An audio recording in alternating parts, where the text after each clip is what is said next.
Why do Jews and Muslims really not eat pork? Both Jews and Arabs, who lived peacefully together in ancient times, used to eat pork willingly. It was their main source of meat. But then, one after another, both peoples suddenly gave up this popular livestock product. What happened? Obviously, a purely religious explanation doesn't hold up. Almost all serious religious traditions of that era had practical, real-life reasons behind them. When did Jews and Muslims stop eating pork? 13th century before Christ, Mount Sinai. According to legend, Moses descends with his stone tablets. Among the commandments is a strange one: the pig is unclean. 2,000 years later, in the 7th century after Christ, the Prophet Muhammad in Medina repeats almost the same thing. Coincidence?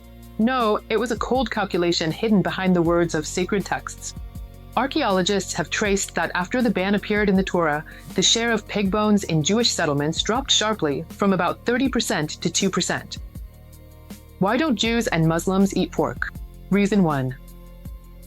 The American anthropologist Marvin Harris, in his book Cows, Pigs, Wars, and Witches, proposed a bold hypothesis. It wasn't God who banned pork, it was the economy disguised as religion.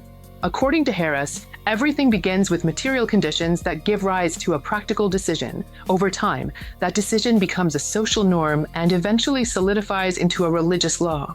So, what were the main reasons for giving up pork? The battle for water. That's what became the key factor. It's simple. The desert does not favor those who drink too much. A pig drinks 4 to 8 liters of water per day, while a goat uses moisture 1.5 times more efficiently, releasing 48% less liquid and able to survive for weeks on half its normal water intake. So, returning to Harris's logic, everything starts with material conditions from which a practical solution emerges. Over time, it becomes a social norm and later a religious law. Thus, when the climate makes keeping pigs impossible, society abandons them. The easiest way back then to secure such a decision was to declare it a religious taboo. Why don't Jews and Muslims eat pork? Reason 2. Competition for grain. That's the second reason. Goats and sheep chew grass, shrubs, and straw, things humans can't eat. But pigs, like humans, can't digest cellulose and need grain, legumes, and root crops, the same foods people rely on. One adult pig consumes up to 3 kilograms of grain a day. That's a lot. That's why in Europe pigs were traditionally valued. The situation there was different.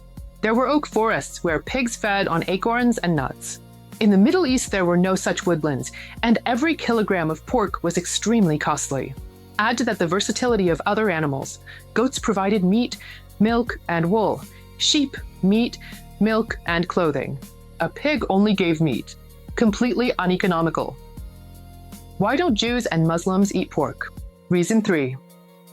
Beyond economics, there were medical reasons too. There was a real and justified fear of disease, for example, trichinosis. Trichinella is a parasite whose larvae live in the muscles of pigs. In ancient Egypt, around 12 centuries before our era, they were found in mummies. The ancients didn't know it was a worm, but noticed the pattern. Eat pork, get sick. Sometimes it even led to death. At 40 degrees of heat and without refrigeration, meat spoiled within hours.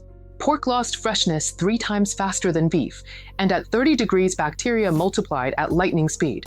Over time, the dirty pig became a metaphor for evil. Children grew up hearing, "The pig is unclean."